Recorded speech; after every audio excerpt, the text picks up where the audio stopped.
Eres el admirable, admirable, admirable Jesús.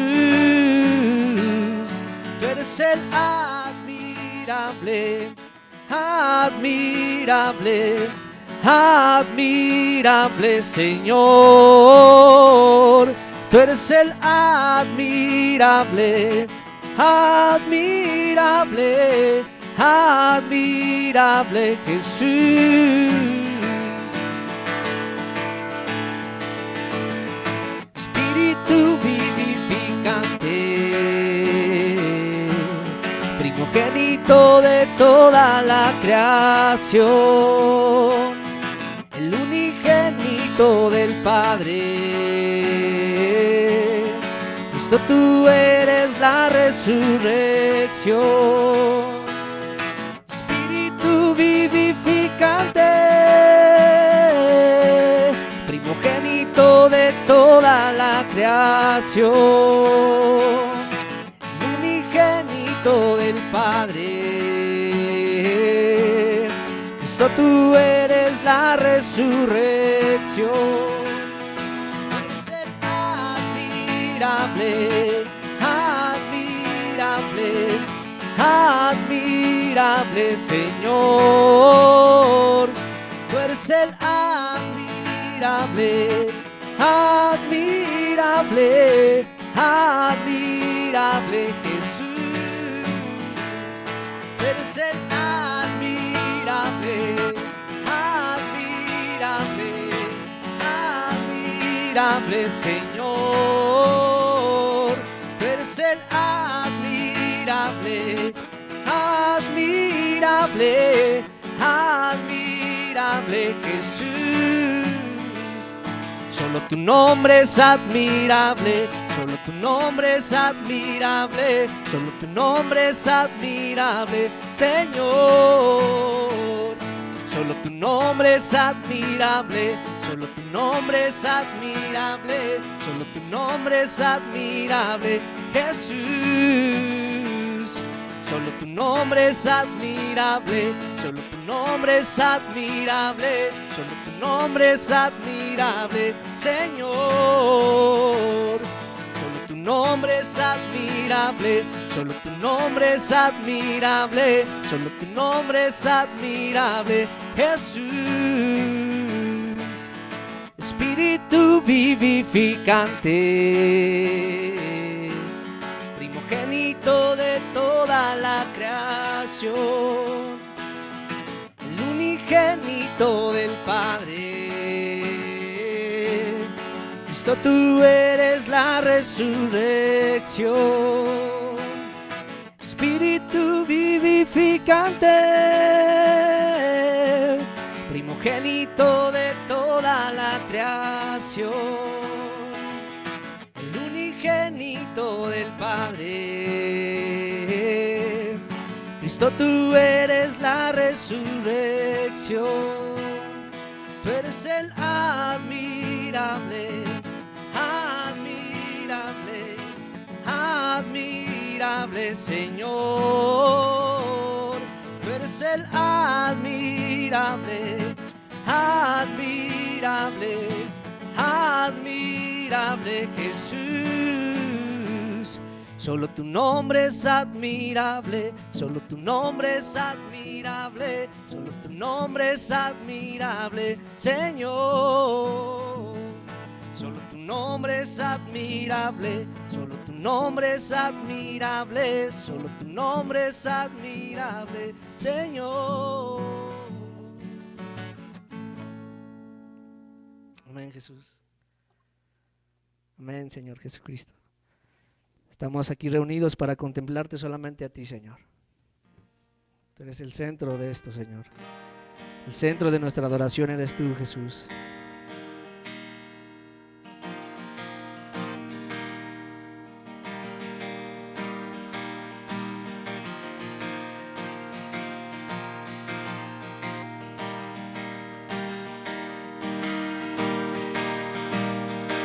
Tengo un lugar y una identidad en lugares altos donde tú estás. Mi juicio cayó sobre de ti y pagaste mi deuda al morir.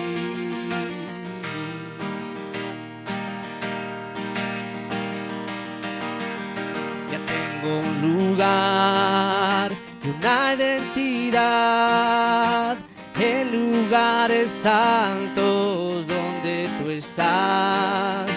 Mi juicio cayó sobre de ti y pagaste mi deuda al morir.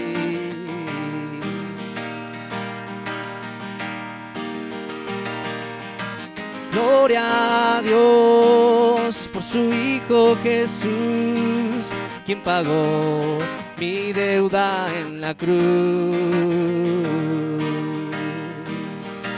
Gloria a Dios por su Hijo Jesús, quien pagó por mi resurrección.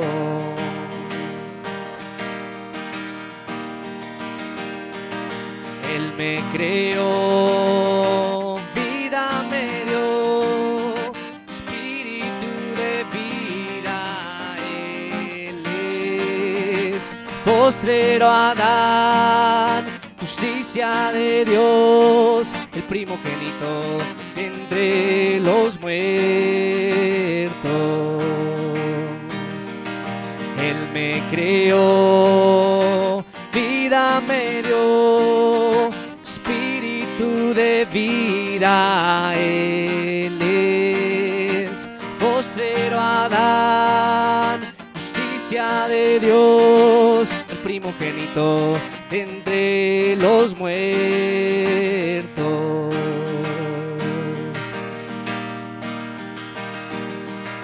Gloria a Jesús, quien pagó por mi maldad. Gloria a Jesús, quien me dio su espíritu. Gloria a Jesús, gloria al Cordero.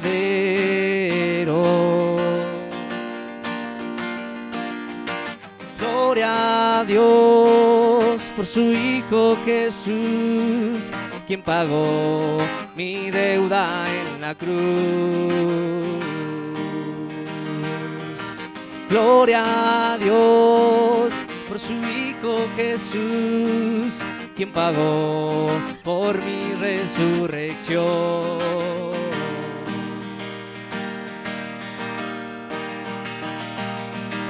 Él me creó, vida me dio, espíritu de vida. Él es postrero Adán, justicia de Dios, el primogénito de entre los muertos.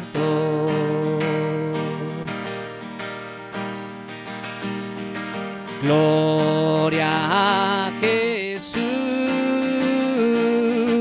quien pagó por mi maldad.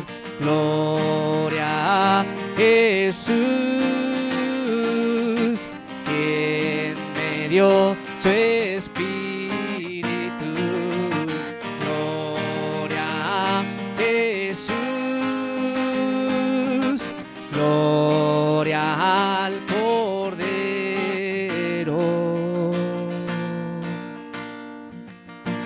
Gloria a Dios por su Hijo Jesús, quien pagó mi deuda en la cruz. Gloria a Dios por su Hijo Jesús, quien pagó por mi resurrección. Quien pagó por mi resurrección. Aleluya, Jesús. Toda la gloria, el honor, la magnificencia y la acción de gracias sean para ti, Jesús. Te lo mereces, Dios. Eres digno, Jesucristo. Gracias por habernos comprado con tu preciosa sangre, Señor. Somos el fruto de tu sufrimiento y hemos respondido a tu llamado, Dios. En el nombre de Jesús. Amén.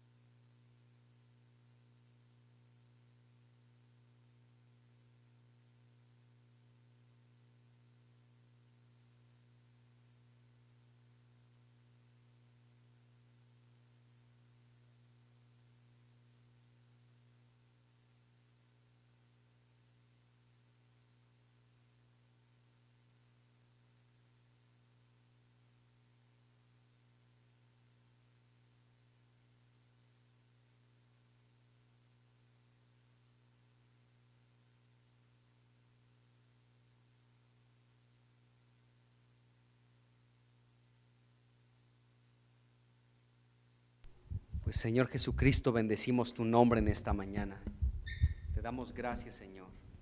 Te damos muchas gracias, Señor, porque tú nos has llamado tus primogénitos, Señor, y somos aquellos que han sido consagrados para ti, Señor, y te damos gracias por esto, Señor. Gracias por haber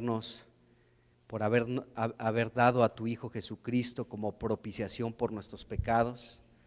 Gracias por nuestro Señor Jesucristo que nos compró y nos lavó con su sangre para consagrarnos para ti, Señor. Gracias en el nombre de Jesús. Ahora somos la congregación de los primogénitos y te damos gracias por ello, Señor. Ponemos delante de ti este tiempo, Señor, de considerar tu palabra. Rogamos que nos des espíritu de sabiduría y de revelación en tu conocimiento, y que podamos, Señor, recibir lo que tú tienes para nosotros. Ayúdanos, Señor, en esta mañana. Ayúdanos, Señor, tócanos hoy y háblanos a través de tu palabra, en el nombre de Jesucristo. Amén. Pues bienvenidos nuevamente todos. Vamos a comenzar. Vamos a ver hoy el versículo 3 de Mateo. Vamos a leer Mateo capítulo 1. Vamos a leer del 1 al 3. Pero hoy nos vamos a concentrar en el versículo 3, ¿de acuerdo? Así que dice acá: libro de la genealogía de Jesucristo, hijo de David, hijo de Abraham. Dice: Abraham engendró a Isaac, Isaac a Jacob, y Jacob a Judá y a sus hermanos. Dice: Judá engendró de Tamar a Fares y a Zara, Fares a Esrom y Esrom a Aram.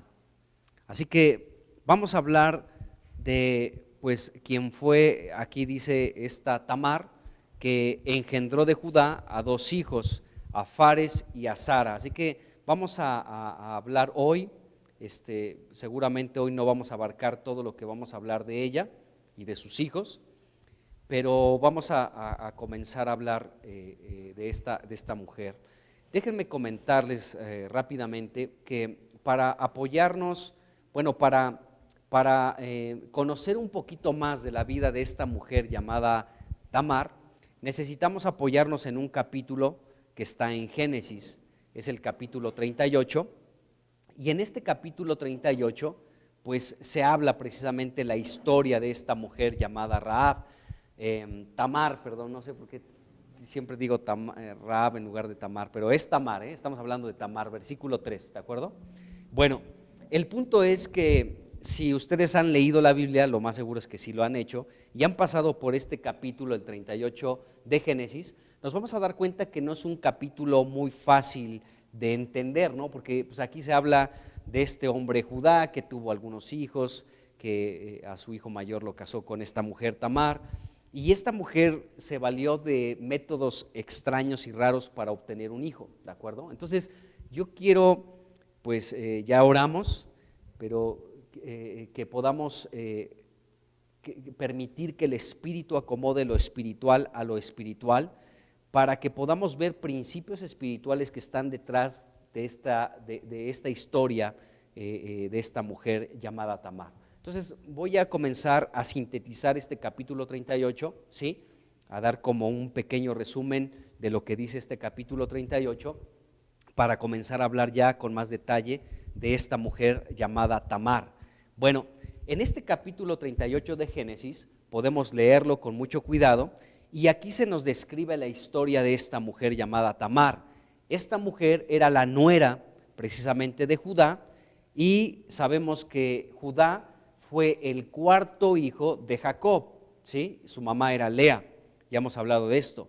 Bueno, nos dice aquí la escritura que el hijo primogénito de este Judá fue un hombre llamado y este Judá buscó precisamente una mujer, una esposa para su primer hijo llamado y Tamar fue esta mujer. Tamar fue la esposa del primer hijo de Judá, el primogénito de Judá llamado pero este hombre, el primogénito de Judá llamado murió porque dice la Biblia que era grande su maldad, o sea, era un hombre malo. Esto lo dice el versículo 7 del capítulo 38 de Génesis. Ahí está, miren, dice, el primogénito de Judá fue malo ante los ojos de Jehová, y bueno, Dios le quitó la vida, ¿de acuerdo? Entonces, debido a esto, a que esta mujer, a este hombre era malo delante de Dios y murió, pues esto dejó desprotegida a esta Tamar y la dejó viuda y sin hijos, ¿de acuerdo? Bueno, entonces Judá le dijo a su segundo hijo, a este llamado Onán, le dio esta encomienda, le dijo, bueno, pues tienes que ahora tomar a la esposa, ¿sí?, de tu hermano fallecido para que le des descendencia a tu hijo, a tu hermano. Y lógicamente sabemos que este hombre, Onán, pues no quiso levantarle una descendencia a su hermano que ya estaba fallecido, a este de modo que Tamar, bueno, otra vez esto no le gustó a Dios y Dios le tuvo que quitar también la vida a este segundo hijo de Judá llamado Onán, de tal manera que entonces esta mujer Tamar quedó nuevamente viuda y nuevamente sin hijo. Entonces este Judá pues le dijo, bueno, está bien, ya se murieron mis dos primeros hijos, no tienes descendencia, pues deja que mi hijo, mi tercer hijo llamado Sela, ¿sí?, crezca, y ya que esté mayorcito, entonces te voy a entregar a él para que sea tu esposo, ¿de acuerdo? Bueno, como el tiempo pasó, los años pasaron y este Judá se demoraba en entregar a su hijo Sela a esta mujer llamada Tamar, entonces Tamar ocultó su identidad, se quitó las vestiduras de viuda, ¿sí?, y se disfrazó de prostituta con el fin de conseguir del propio Judá, de su propio suegro, una descendencia que no la borrara. Entonces esta mujer astutamente le pidió a Judá, bueno, me vas a entregar tu cordón, tu báculo y también tu sello, ¿sí?, como garantía de que me vas a pagar, ¿no?, por esa situación. Entonces, después del tiempo, pasaron 3 meses, nos dice la Biblia, se empezó a saber, a dar, se dio a conocer que esta mujer estaba embarazada, ¿de acuerdo? Tamar. Entonces comenzaron a decirle, ya ha estado fornicando y por causa de las fornicaciones está embarazada. Y Judá, cuando se entera de ese asunto, dice, sáquenla y quémenla, ¿no? Quémenla. Y entonces, pues esta mujer da a conocer de quién era el hijo del que estaba, por quien estaba embarazada, y resulta que era su propio suegro. Y cuando este hombre se enteró que él era el responsable de este embarazo, el padre de los futuros bebés que iban a nacer, en el versículo 26 nos dice la escritura que Judá pudo declarar lo siguiente en relación a Tamar: ella es más justa que yo, dice aquí. Entonces Judá lo reconoció. ¿Qué reconoció? Su báculo, su sello y su cordón, y dijo, más justa es ella que yo, por cuanto no le di a Sela mi hijo, dice, y nunca más la conoció. Entonces Judá pudo reconocer que esta mujer era más justa, y bueno, Tamar a final de cuentas tuvo un difícil parto y tuvo gemelos, a Fares y a Zara, y por medio de Fares es que continúa la descendencia o el linaje de nuestro Señor Jesucristo.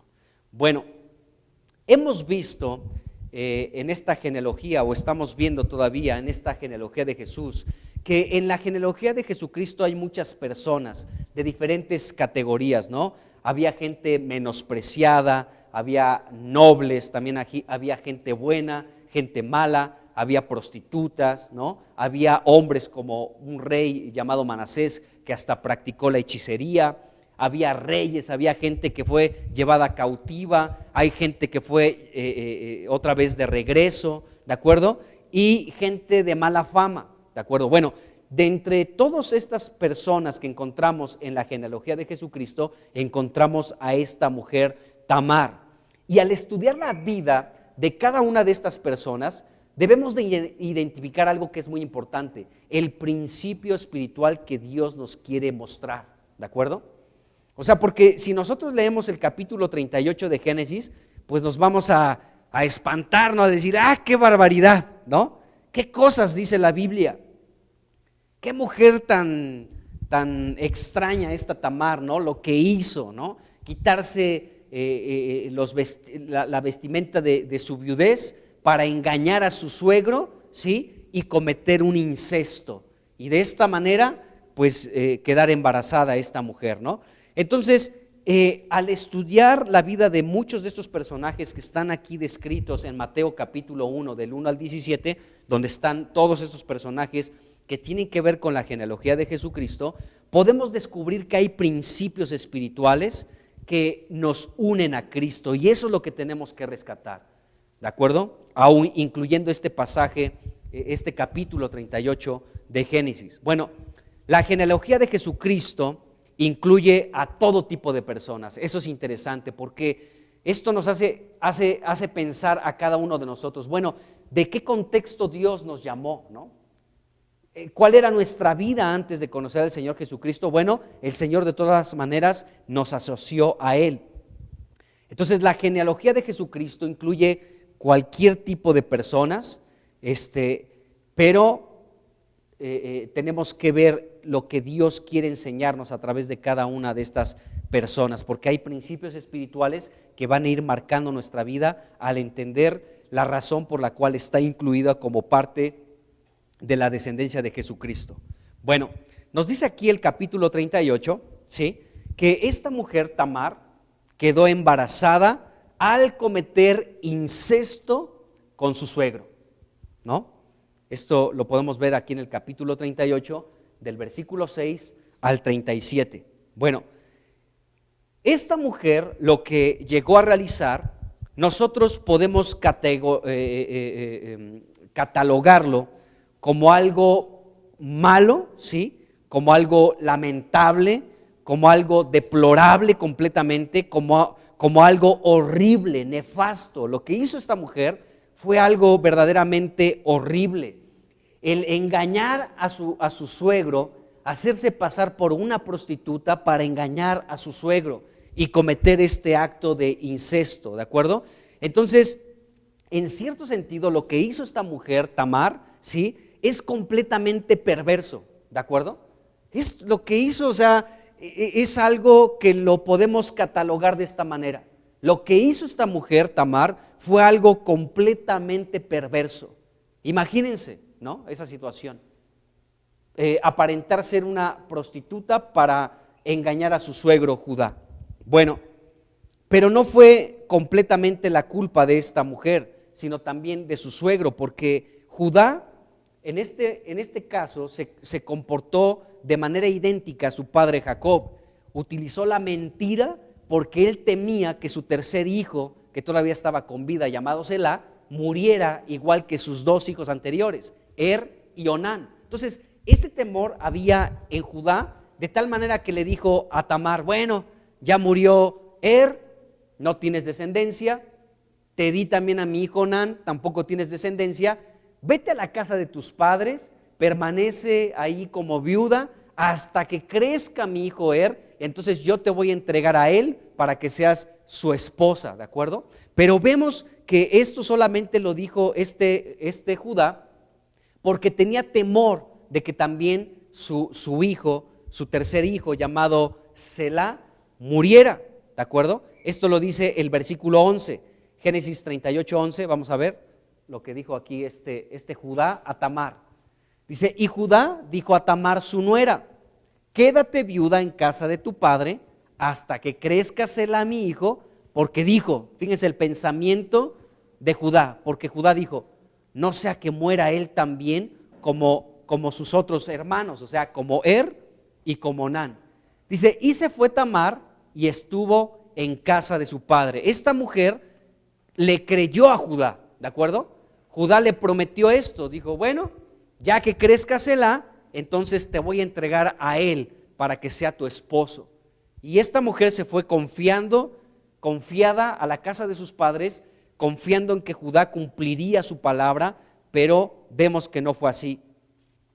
Tamar, cuando pues ella se comenzó a decir ahí en el versículo 24, vamos a leer el versículo 24, dice, sucedió que al cabo de de unos 3 meses, fue dado aviso a Judá diciendo, Tamar tu nuera ha fornicado y ciertamente está encinta a causa de las fornicaciones. Y Judá dijo, sáquenla y sea quemada. Bueno, esto estaban difamando a esta mujer, porque la realidad es que ella le hizo caso a su suegro. O sea, ella se fue a recluir a la casa de sus padres y permaneció como viuda. Ella estaba esperando el tiempo del cumplimiento de la promesa de su suegro, pero este hombre no cumplió, ¿de acuerdo? Entonces, a esta mujer se le empezó a catalogar como una mujer que había fornicado y por causa de esto ya estaba embarazada, ¿de acuerdo? Y Judá dijo, no, sáquenla y quémenla, ¿de acuerdo? Entonces, esta mujer sabemos que no estaba de loca, ¿no? No estaba ahí ofreciéndose, no estaba ahí haciendo cosas extrañas. Esta mujer siguió el consejo de su suegro, reclúyete en la casa de tus padres hasta que crezca mi hijo Sela, y entonces te entregaré a él para que sea tu esposo y tengas descendencia, ¿de acuerdo? Pero a esta mujer comenzó a catalogársele de esta manera. Bueno, Tamar no estaba actuando de una manera pues así como se le estaba catalogando, como una mujer que estaba fornicando, ¿de acuerdo? Bueno, el versículo 12 de aquí del capítulo 38 nos enseña que pasó el tiempo, pasaron los años y Judá no cumplía su palabra, Y en el versículo 14, la primera parte, nos enseña que Tamar había permanecido con las ropas de su viudez. O sea, ella estaba esperando el tiempo del cumplimiento de la palabra de su suegro.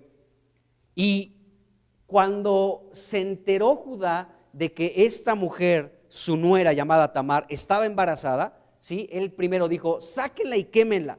Pero al enterarse de que ella estaba embarazada por él, por Judá, por su suegro, dice el versículo 26, entonces Judá lo reconoció, o sea, el báculo, el sello y el bastón, ¿sí? Y el cordón, y dijo, más justa es ella que yo, dice aquí la escritura, dice, más justa es ella que yo. Entonces, este hombre, Judá, pudo declarar de su nuera lo siguiente, que ella era justa, y su suegro lo pudo admitir, ¿de acuerdo? Ahora, ¿cómo podemos conciliar estas dos cosas? O sea, por un lado, vemos el acto perverso que llevó a cabo esta mujer, ¿no? Esta mujer cometió incesto a través del engaño de aparentar ser una prostituta, ¿sí? Y se metió con su suegro. Ella lo planeó de esta manera. ¿Cómo conciliamos este acto tan reprobable, tan malo, tan sucio, tan perverso, tan horrible, con esto que dice el versículo 26, que ella era una mujer justa? ¿Cómo conciliamos estos pasajes, estas situaciones? ¿Cómo? Bueno, esto es lo interesante y es lo que quiero que comencemos a ver de esta historia. Bueno, Judá dijo, más justa es ella que yo. Podríamos decir que nada disculpa lo que hizo Tamar. Fue un acto perverso, ¿de acuerdo? Y el incesto también siempre involucra las dos partes. En este caso fue su suegro Judá y ella, que era la nuera, ¿de acuerdo? Bueno, aunque hasta cierto punto Tamar era responsable, ella también era justa. Era responsable por lo que estaba sucediendo, pero también era justa. ¿Por qué ella era justa a pesar de que había cometido un acto tan perverso y tan horrible? ¿Saben por qué ella era justa? Por una razón. Porque ella tenía en alta estima la primogenitura. Es de lo que hemos venido hablando. La primogenitura. Este hombre tenía, esta mujer Tamar entendía lo que era la primogenitura. Tamar buscó esta primogenitura porque es algo de alta estima delante de los ojos de Dios, y esta mujer lo entendía, y por eso también ella apreciaba la primogenitura que su suegro Judá la estaba haciendo a un lado. Entonces de pronto ella estaba así, pues ya creció Selá, y yo no tengo descendencia, mi nombre va a ser borrado. Entonces yo necesito hacer algo. Judá me mintió, ha pasado el tiempo, ya Selá creció, es el tiempo para que yo sea entregada a él como mi marido, como su mujer, y Judá no hace nada. ¿Qué hago? La primogenitura me importa, entiendo de qué se trata. Es una prioridad para mi vida. ¿Qué hago? Y entonces cometió este hecho perverso. Qué tremendo. Pero ella tenía en alta estima, ¿sí? La primogenitura, amados hermanos. Amaba la primogenitura, entendía que era la primogenitura. Es algo que tú y yo debemos de entender también. ¿Qué es la primogenitura? Porque Hebreos 12, versículo 23, el autor de los Hebreos nos dice que nosotros somos la congregación de los primogénitos. La iglesia de los primogénitos. Dios nos ve a todos nosotros como la congregación, la iglesia de los primogénitos. Todos somos los primogénitos. Esta mujer era justa, aunque cometió un acto perverso, porque ella entendía y valoraba y tenía en alta estima la primogenitura. Como tú y yo debemos de tenerla también en muy alta estima, porque Dios nos ha considerado a todos nosotros como sus primogénitos. Bueno, entonces Tamar buscó la primogenitura. Ella entendía de qué se trataba y tenía la primogenitura como objetivo.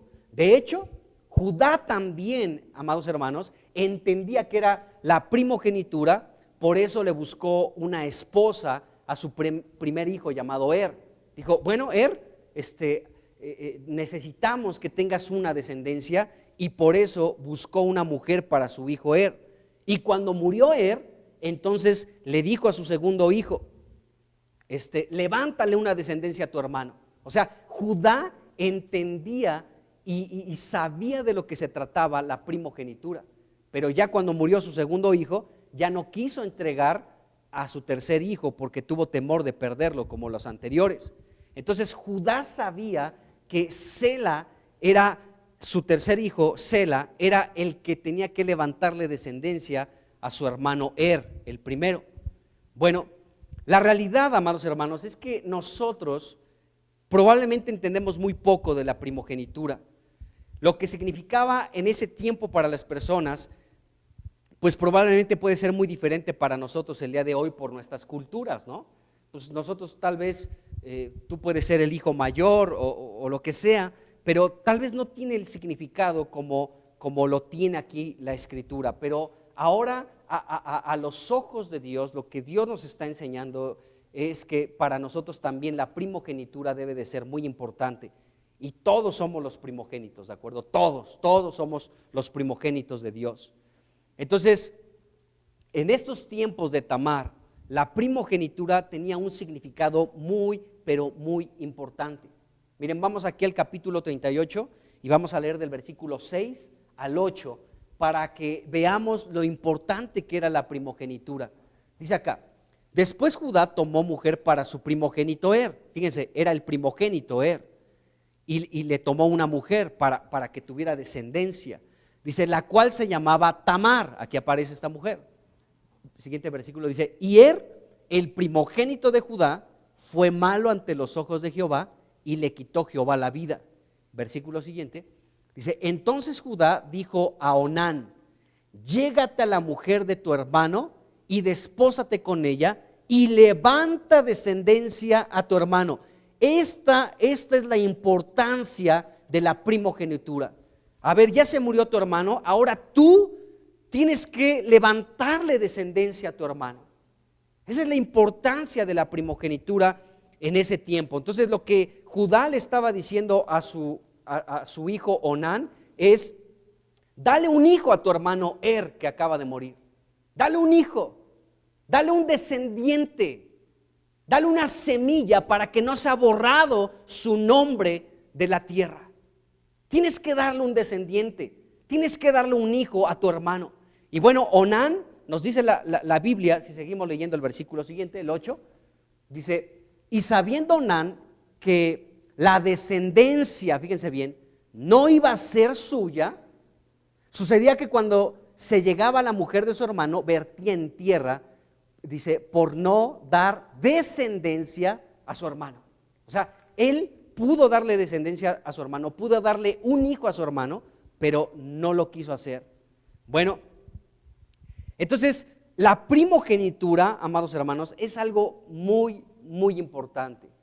Ya hemos hablado anteriormente de lo que es la primogenitura, pero no está por demás recordarlo un poco para que nos quede claro qué es la primogenitura. El primogénito, bueno, pues es el hijo mayor de una familia en esos tiempos, y el hijo mayor le correspondía una doble porción de tierra, ¿sí? Le correspondía el sacerdocio y el reino. Ahora, ¿eso qué tiene que ver con nosotros? ¿Cómo tú como primogénito recibes una porción doble de tierra? Número uno, la porción de tierra que te corresponde es Jesucristo. Y la doble porción de tierra es que disfrutes de Cristo. Qué tremendo, amados hermanos. Yo le he dicho y lo insisto, la diferencia en que tú tengas una religión y que seas verdaderamente un cristiano de verdad es que disfrutes a Cristo, que seas verdaderamente un primogénito, porque el primogénito disfruta de una porción doble de Cristo. Disfruta de Cristo y disfruta de Cristo, y Cristo no es una religión, es algo que nosotros como primogénitos disfrutamos, amados hermanos. Disfrutamos la lectura de la Biblia, disfrutamos la reunión de iglesia, disfrutamos los cánticos, el que puedas tener un buen libro cristiano y lo puedas leer, el compartir la comunión con los hermanos, el que hables con otros hermanos de Cristo. Esto es lo que te constituye como un primogénito, porque lo disfrutas. A Cristo se le disfruta. La religión no es disfrutable, pero Cristo sí. Y cuando tú aprendes a disfrutar de Cristo, estás tomando tu lugar como primogénito y estás tomando como herencia tu porción doble de tierra, que es Jesús. Jesús es disfrutable, amados hermanos. Jesucristo es una tierra rica y vasta, donde fluye la leche y la miel, donde hay manantiales y hay higueras y granados, cebada y trigo. Cristo lo es todo, amados hermanos. Y cuando tú como cristiano aprendes a disfrutar de Cristo, entonces estás ocupando el lugar que Dios te dio como primogénito. Qué tremendo. ¿Qué podemos decir en relación al sacerdocio? Tal vez eso sea lo que más nos cause un poco de confusión. ¿Cómo yo puedo, como primogénito, tomar mi lugar como sacerdote? ¿Será que me tengo que poner una sotana? Amén. ¿Cómo somos sacerdotes, hermanos? ¿Sabes cómo cumples con tu papel sacerdotal? Cuando oras. Cuando oras a Dios, estás ocupando tu lugar como primogénito, tomando parte de tu herencia, que es el sacerdocio. Cuando tú dedicas tiempo a la oración, eres un sacerdote delante de Dios. Y el reino, bueno, el reino, Jesucristo ya nosotros nos ha trasladado de las tinieblas al reino de su amado Hijo, ¿de acuerdo? Y Jesucristo nos ha hecho participar, ¿sí?, de su reino. Hemos entrado y podemos ver su reino. Qué tremendo, amados hermanos. Ya me dio calor. Gracias. Entonces, podemos ver esto. Fíjense bien, el hijo mayor, aparte de estas tres cosas, de la doble porción de tierra, el reino y el sacerdocio, también el hijo mayor se convertía como en la cabeza de la familia cuando el padre pues fallecía. Entonces el primogénito ocupaba el lugar de la cabeza de la casa, y este hombre tenía la autoridad sobre todos los miembros que pertenecían a la familia, pero también tenía el deber de protegerlos y de cuidarlos. Tú como primogénito tienes que cuidarme y yo te tengo que cuidar a ti. Y entre unos y otros nos estamos constantemente cuidando. ¿Por qué? Porque el papel de un primogénito era el cuidar a los miembros de la familia. Entonces tenemos que cuidarnos unos a otros. ¿De qué manera nos cuidamos? Cumpliendo nuestro papel sacerdotal principalmente, orando. Yo oro por ti, tú oras por mí, oramos unos por otros. Y de esta manera estamos cumpliendo con nuestro papel de primogénitos al ejercer nuestro sacerdocio. Qué tremendo, ¿se dan cuenta? Entonces todos estamos llamados a esto. Bueno, el primogénito heredaba el puesto del padre al representar a la familia delante de Dios. Él era como, precisamente como, digámoslo de esta manera, como un tipo de mediador entre Dios y con su familia. Este era como una persona que representaba a la familia delante de Dios, el primogénito. Bueno, el primogénito, aparte de todo esto que estamos viendo, era una persona que recibía una bendición espiritual de parte de su padre. Y lo podemos ver en el caso de Isaac cuando bendijo a Jacob, ¿de acuerdo? Bueno, aunque Isaac tenía la intención de bendecir a Esaú, que era el primogénito, pero como este hombre despreció la primogenitura y se la vendió a Jacob, Jacob, ya hablamos de esto, utilizó del engaño para usurpar el lugar de Esaú y recibir la bendición, ¿de acuerdo? Pero sobre el hijo mayor, sobre el primogénito, había una bendición especial sobre el hijo mayor. Y esto lo podemos ver también para ti, para mí, según Efesios capítulo 1, pues versículo 3, para empezar. Dice ahí: bendito sea el Dios y Padre de nuestro Señor Jesucristo, que nos bendijo con toda bendición espiritual en los lugares celestiales en Cristo. Es decir, que nosotros somos sus primogénitos y ya Dios nos bendijo. Ya estamos bajo, el Padre ya nos bendijo. ¡Qué tremendo! Ya nos ha bendecido.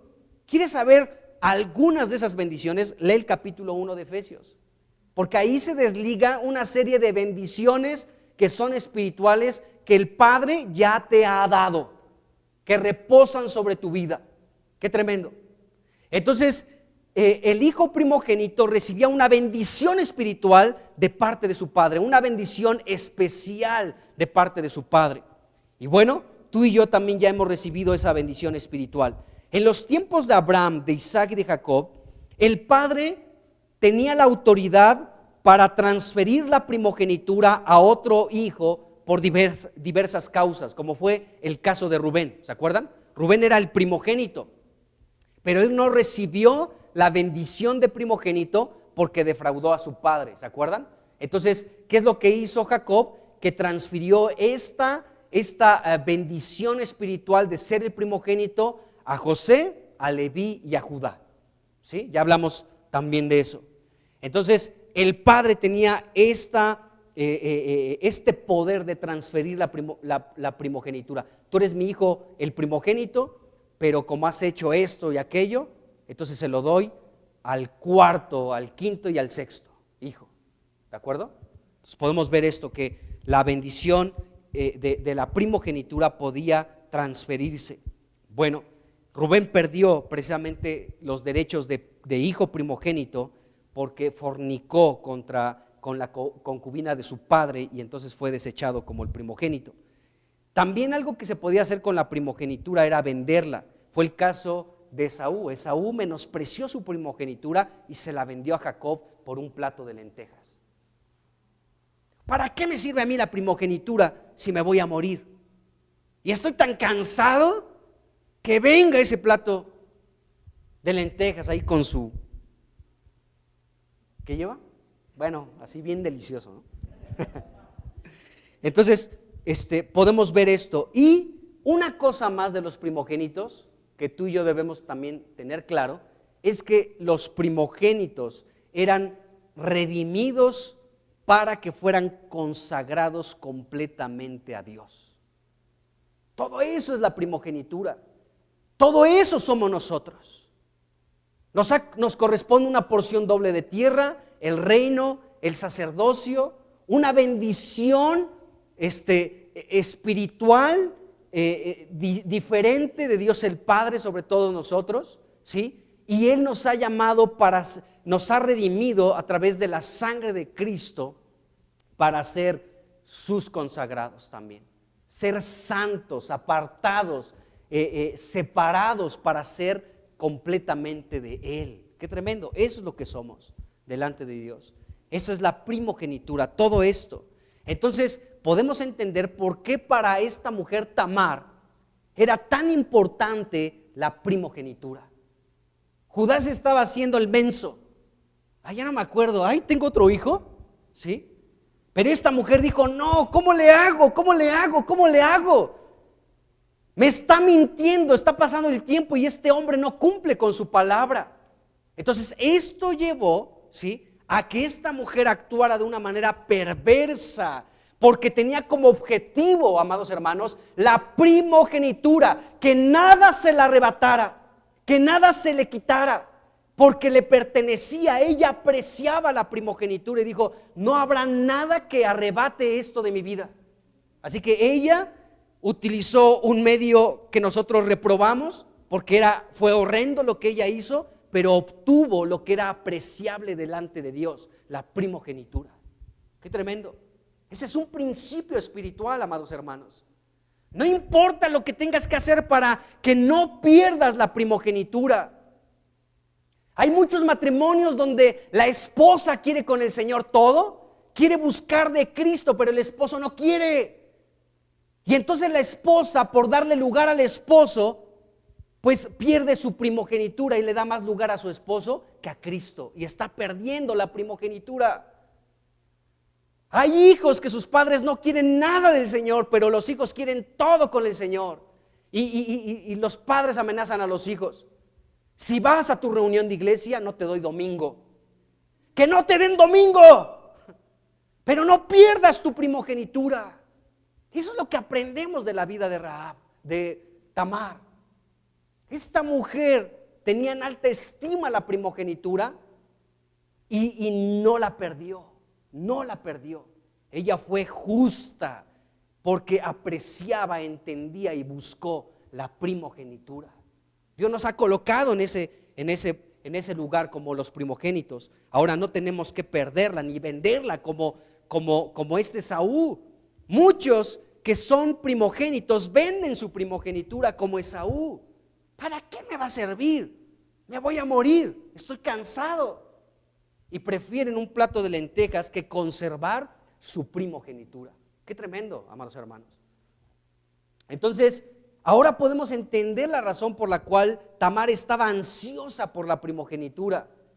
Ella sabía que si era eliminada no tendría ninguna esperanza de obtener esta promesa, esta bendición de Dios. Tamar no la quería perder, no quería perder esta bendición. Tamar, sabemos que era mujer del primer hijo de Judá llamado Er. El nombre de Er es interesante, significa vigilante u observador. Eso significa Er. Y este hombre, Er, no tuvo descendencia porque no vigiló por mantener ese lugar de primogenitura, y como fue malo, Dios lo quitó del mapa. Qué tremendo. Tú y yo también tenemos que vigilar, tenemos que cuidar, principalmente pues tu primogenitura.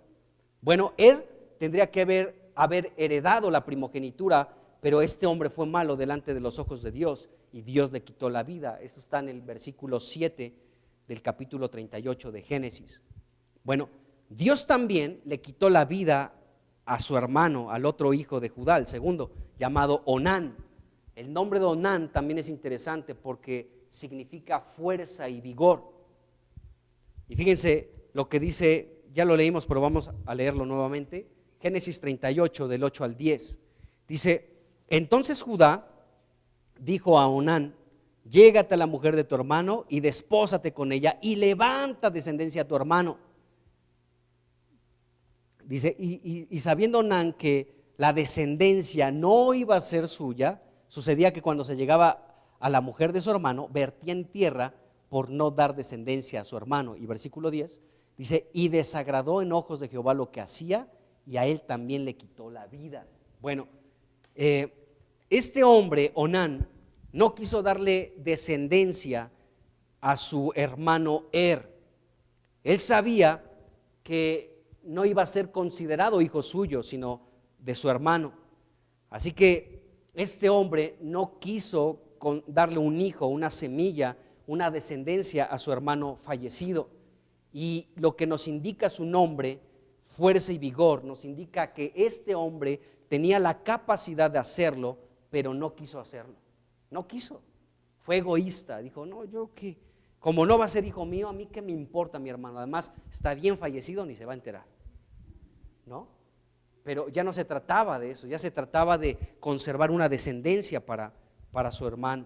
Bueno, según las ordenanzas antiguas, Judá debía haber dispuesto que el siguiente hijo, el tercero, llamado Selá, que también el significado es interesante, es piedra, roca, eso significa Selá, también significa Petra, hermanita. Petra significa Sela. Bueno, entonces Judá debía haber entregado a su siguiente hijo, a Selá, para que se casara con Tamar, para que un hijo fuera producido, el cual pudiera heredar la primogenitura de su hermano fallecido llamado Er. Sin embargo, Judá no cumplió con su responsabilidad. Así que, en cierto sentido, este hombre engañó a Tamar por temor de perder a este tercer hijo llamado Sela. Y pues esto de que ya no quiso este Judá dar a su tercer hijo, a Sela, para levantar descendencia a su primer hijo, Er, nos da la impresión de que Judá llegó a un punto en el que ya no le importaba perder la primogenitura de su hijo. O sea, era tanto su temor por perder a Sela, que parece ser que se conformó. El tiempo pasaba, los años pasaban, y él no cumplía con su palabra. Parece ser que, aunque él sí conocía de qué se trataba la primogenitura, llegó un punto en el que, al parecer, como que ya no le importaba. Dijo: bueno, pues ya, total, de tener una descendencia, a que se muera mi hijo, prefiero mi hijo que tener una descendencia. Así que ya, hijo, aquí quédate conmigo, ¿sí? No te voy a entregar a esa mujer llamada Tamar para que levantes descendencia a tu hermano. Parece ser que Judá ya se estaba conformando con perder la primogenitura. Qué horrible es eso, hermanos. No te conformes para perder la primogenitura, de verdad. No perdamos la primogenitura. ¿De qué manera podemos perder la primogenitura? Cuando dejas de disfrutar de Cristo, cuando dejas de orar, cuando dejas de ver que el reino te pertenece también a ti, cuando dejas de apreciar las bendiciones espirituales que el Padre te ha dado, cuando no cuidas de tus hermanos, y también cuando ignoras o menosprecias que Dios te redimió con la sangre de Cristo para que fuera su primogénito consagrado para Él. ¡Qué tremendo! Y cuando descuidamos estas cosas, estamos perdiendo nuestra primogenitura. Y debemos de estar al pendiente de no perderla. ¿De acuerdo? Entonces, entonces este Judá le estaba dando largas a Tamar y no le entregaba a su tercer hijo llamado Sela. Pero Tamar, nos damos cuenta aquí en todo el capítulo 38 de Génesis, que no se dio por vencida, al contrario, por un medio indebido, ¿sí? Por un medio reprobable, por un medio nefasto, horrible, perverso, obtuvo la primogenitura. Lo obtuvo. Más allá de decir, hizo mal, actuó de una manera horrible esta Tamar, más allá de eso, ¿sí? Más allá de eso, debemos darnos cuenta que Tamar hizo todo lo posible por obtener aquella primogenitura. Mi suegro no me cumple y a mí me importa la primogenitura. No quiero perder esta bendición de Dios. Así que ni modo, me despojaré de mis ropas de viudez para aparentar ser una ramera, para obtener la primogenitura que este hombre, por lo que veo, no me va a cumplir. Así que no me voy a quedar con los brazos cruzados esperando a ver si me cumple o no, si se acuerda de mí o no se acuerda. No, yo voy a hacer todo lo posible por obtener lo que aprecio, la primogenitura. Qué tremendo, amados hermanos. Espero que el Espíritu esté acomodando lo espiritual o lo espiritual para que entendamos el principio espiritual que está detrás de esta enseñanza de Tamar. Que ella, porque tenía en alta estima la primogenitura, no le importó lo que tuvo que hacer para conservarla. Y es lo que Dios espera de nosotros también. Entonces Tamar hizo todo lo posible para obtener esa primogenitura. Escuchen bien. Hay caminos, amados hermanos, hay caminos que de pronto nos parecen escabrosos, difíciles, ¿sí? Y no parecen ser el mejor camino. Decimos, híjole, tengo que entrar por este camino, voy a decidir a entrar por este camino. No es nada fácil, no me parece el mejor camino, pero tengo que entrar por él para obtener esta primogenitura. Qué tremendo. Y yo les decía hace un momento, o sea, no hay nada que te pueda frenar para que te sea arrebatada la primogenitura. A veces debemos de reconocer que la familia es a veces lo primero que te estorba para que obtengas tu primogenitura. Esa es la verdad, a veces. Porque insisto en esto, a veces la esposa quiere todo con el Señor, con Cristo, y dice, yo doy todo por ti, Señor, no quiero perder ni el reino, ni el sacerdocio, ni la doble porción de tierra, ni esta bendición que reposa sobre mí, ¿sí? Y quiero guardarme para ser consagrada para ti, ¿sí? Pero a veces menosprecian esa primogenitura por la presión del esposo y entonces prefieren mejor estar bien con el esposo, decir, bueno, esposito, pues tú me pides esto y aquello y esto más, va en contra de lo que de lo que Cristo espera de mí para que no pierda mi primogenitura, pero para no tener problemas, para que no me des de chancletazos, ¿sí? Pues mejor contigo estoy bien que con Cristo. Y esto nos lleva a perder la primogenitura. Está fuerte lo que estamos hablando, pero esta mujer vio la manera de no perderlo. Obtener la primogenitura, amados hermanos, es simplemente esto: obtener a Cristo, tener más de Cristo, más de Cristo, más de Cristo. Esto es la primogenitura, obtener más de Jesús. Primera de Colosenses 1:15. Colosenses 1:15 nos dice de Cristo lo siguiente, en la segunda parte. Dice, Él es la imagen del Dios invisible, dice, el primogénito de toda creación. Cristo es el primogénito de entre los muertos, también dice Apocalipsis, pero aquí Pablo en Colosenses 1:15 nos dice que Cristo es el primogénito de toda creación. Qué tremendo. Entonces, ¿qué es tener y conservar la primogenitura? Es tener más de Cristo, el que es el primogénito de toda la creación. Cristo existe desde antes de la creación del mundo y Él es el Señor supremo de toda la creación. Y entonces nosotros necesitamos buscar más de Cristo, llenarnos más de Él. Qué tremendo, amados hermanos. Para obtener más de Cristo, el primogénito de toda la creación, debemos estar dispuestos a andar, como les decía hace un momento, por caminos que tal vez no nos parecen los mejores caminos. Puede haber un camino que digas, este no es el mejor, pero este es el que me va a permitir conservar mi primogenitura y no perderla. Y tenemos que transitar por ese, como dice el Salmo 23, por las sendas de justicia y por los valles de sombra de muerte. Dice, o sea, a veces decimos, ni modo, tengo que pasar por este valle de sombra de muerte, Señor, pero es para conservar la primogenitura. Delante de muchas personas no parece el mejor camino. Parece ser un error, que me estoy equivocando.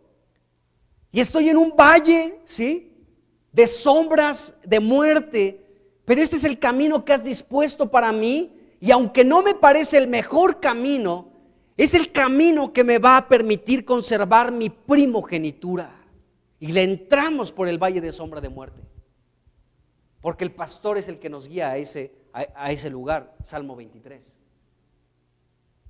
Vamos a leerlo rápidamente. Salmo 23, los primeros versículos para que veamos esto.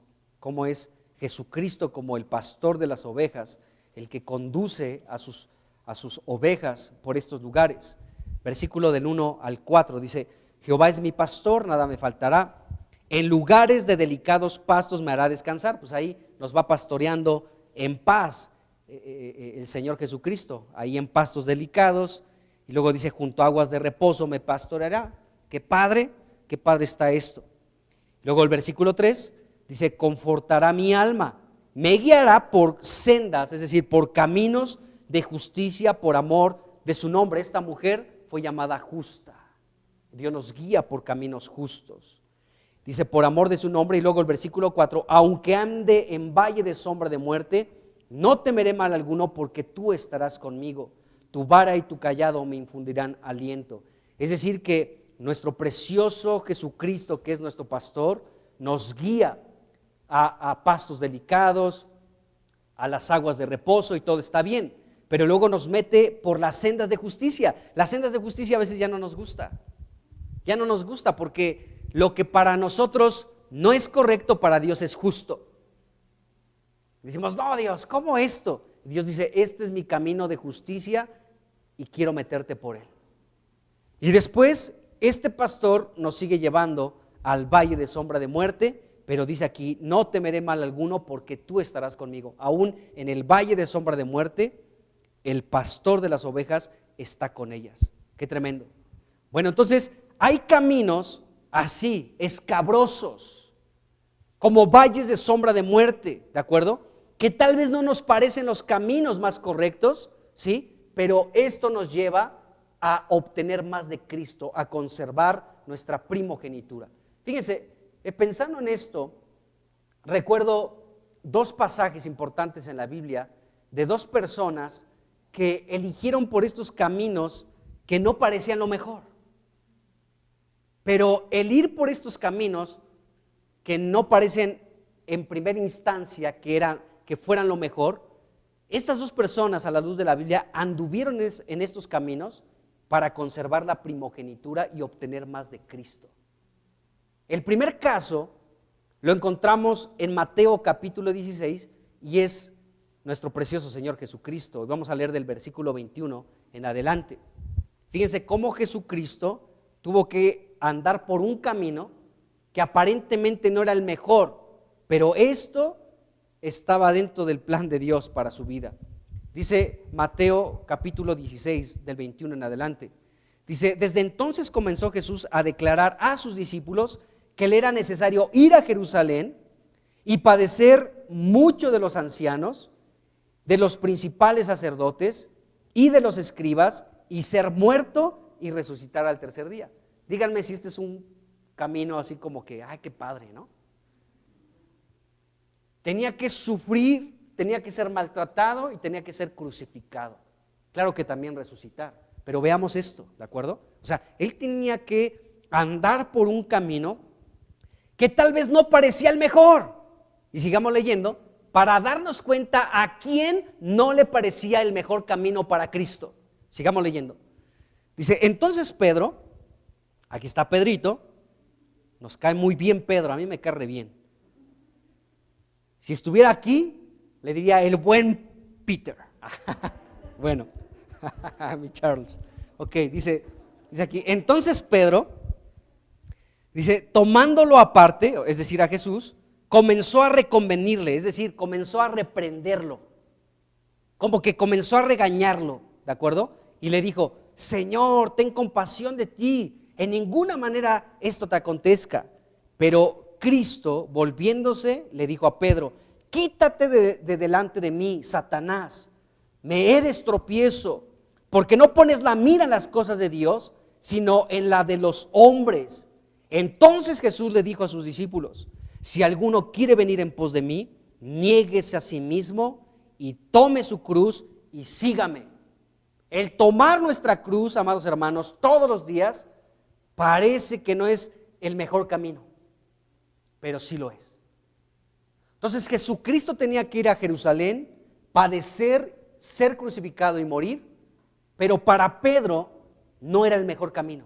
Decía, Señor, ten compasión de ti, no te acontezca esto. Pero Jesucristo decidió, lógicamente de una manera correcta, porque esto era también para que Él pudiera ser el primogénito de entre los muertos. Siguiera conservando su lugar como primogénito. Qué tremendo, amados hermanos. Bueno, aquí podemos ver a esto, a Jesús. Y Jesús, después llamando a sus discípulos, les dijo, bueno, ahora yo les voy a enseñar un camino que deben de tomar. Este camino tal vez no les va a parecer el mejor camino, pero este camino va a permitir que sigan conservando, hablando de esto que estamos tocando, la primogenitura, para que sigan conservando su primogenitura como yo la voy a seguir conservando. Y esto era el negarnos a nosotros mismos, el tomar nuestra cruz y seguirle, dice la Escritura. Bueno, este es un caso que vemos en la Biblia de nuestro Señor Jesucristo, que estuvo dispuesto a andar por este camino escabroso que para los ojos de Pedro no parecía el mejor camino. ¿Lo han escuchado bien? El camino que vas a tomar para mucha gente puede ser el peor de los caminos, pero para Dios tal vez no. Tal vez Dios dice, este es el mejor camino por el que debes de andar. Qué tremendo. Bueno, ese es por un lado. Vamos a ver un ejemplo más y con esto termino. En Hechos capítulo 21. En Hechos capítulo 21 podemos ver al apóstol Pablo ahora. Este hombre iba en dirección a Jerusalén. Él estaba decidido a ir a Jerusalén, pero toda la gente le decía lo contrario, no vayas, no vayas, no vayas, así como a Jesús. Entonces vemos capítulo 21 de Hechos, versículo 4. Dice, y hallados los discípulos, nos quedamos allí 7 días, y ellos decían a Pablo, por el Espíritu. O sea, no eran palabras emocionales como las de Pedro. Pedro, sí, estaba hablando en su emoción a Jesucristo. No te acontezca esto, Señor. No, ¿cómo que vas a morir? ¿Cómo que te van a maltratar en Jerusalén? No, Señor, no lo permitas, ¿de acuerdo? Y por ahí seguramente hasta el Pedro se quitó el cinturón y si insiste, Señor Jesús, te voy a dar unos cuerazos, ¿no? Ahí estaba Pedro. Pero aquí vemos lo contrario. Aquí le decían a Pablo, por el Espíritu, ¿de acuerdo? O sea, no eran palabras en la carne ni en el alma, no eran palabras en la emoción de estos discípulos que le decían a Pablo le decían, por el Espíritu que no subiese a Jerusalén. No subas, porque te va a ir como en feria. Te van a tomar prisionero, te van a dar una golpiza y te van a terminar matando. Bueno, seguimos leyendo ahí el capítulo, llegamos al versículo 10. Dice, y permaneciendo nosotros allí algunos días, descendió de Judá un profeta llamado Agabo, quien viniendo a vernos, tomó el cinto de Pablo y atándose los pies y las manos, dijo: esto dice el Espíritu Santo. O sea, no era una invención de este profeta Agabo, era la verdad lo que estaba profetizando. Al igual que los otros hermanos que decían: no subas a Jerusalén.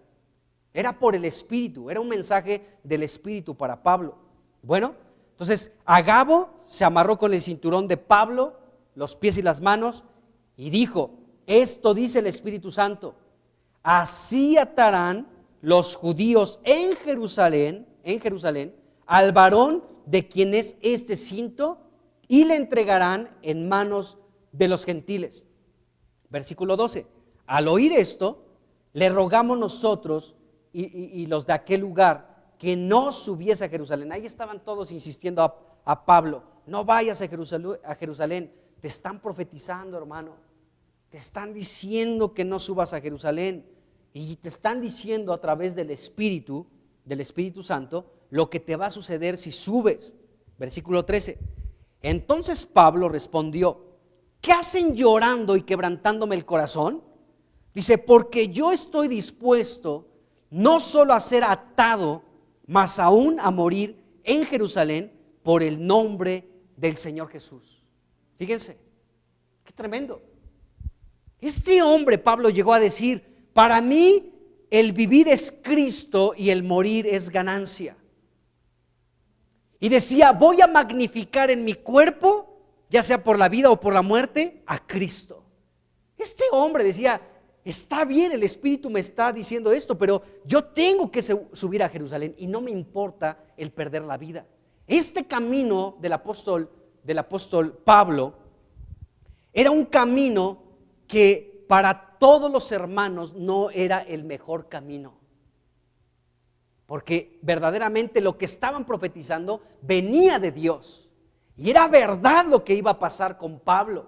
No estaban mintiendo, no eran estos profetas como Agabo y las hijas de Felipe el evangelista, que eran 4 doncellas que profetizaban, y los hermanos que insistían a Pablo: no subas en Jerusalén, te van a maltratar, te van a entregar en manos de los gentiles, te van a matar, ¿sí? No eran como los profetas de Baal, que profetizaban mentiras en el nombre de Dios y de otros dioses raros.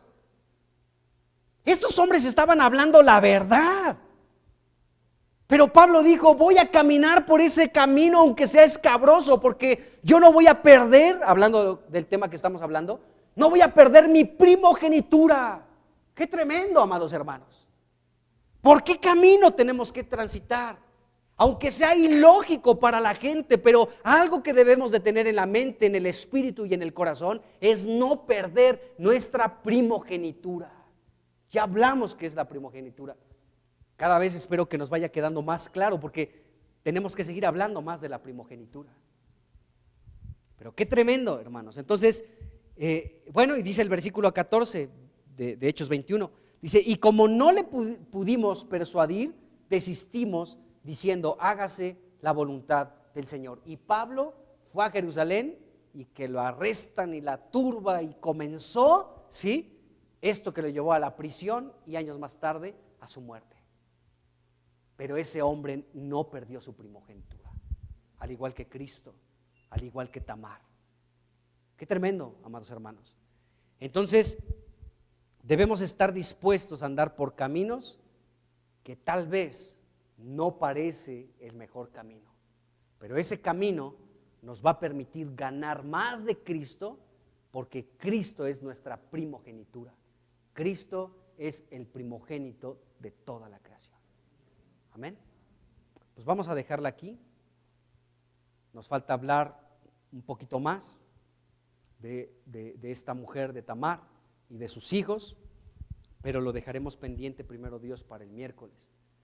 Así que, Padre, pues, en el nombre de Jesús, bendecimos tu nombre precioso y te damos gracias por la primogenitura que tú nos has dado, Señor. Gracias en el nombre de Jesús, porque tú eres el primogénito de entre los muertos y porque tú eres el primogénito de toda la creación. Y gracias porque ahora también nosotros somos los primogénitos, la congregación de los primogénitos. Y nos corresponde, Señor, como primogénitos, el sacerdocio, el reino, una porción doble de tierra. Señor, el cuidarnos los unos a los otros. Señor, el que repose sobre nosotros una bendición espiritual de Dios el Padre. Señor, y el que hemos sido redimidos por el Cordero de Dios que quita el pecado del mundo, para ser consagrados, apartados, designados, santos para nuestro Dios. Oh Señor, y sabemos que esta primogenitura, Señor, también es Cristo mismo. Gracias te damos, Señor. Ayúdanos, muéstranos el camino por el que debemos andar. Coloca tus ojos sobre nosotros. Muéstranos el camino, Señor. Aunque parezca extraño que podamos transitar por él para no perder nuestra primogenitura. Señor, que aprendamos de Tamar, que aunque utilizó un medio que no era el adecuado, ella estaba aferrada a la primogenitura porque amaba la primogenitura, porque entendía que era la primogenitura, porque no quería que su descendencia fuera borrada de esta tierra. Gracias, Señor. En el nombre de Jesús. Amén. Amén.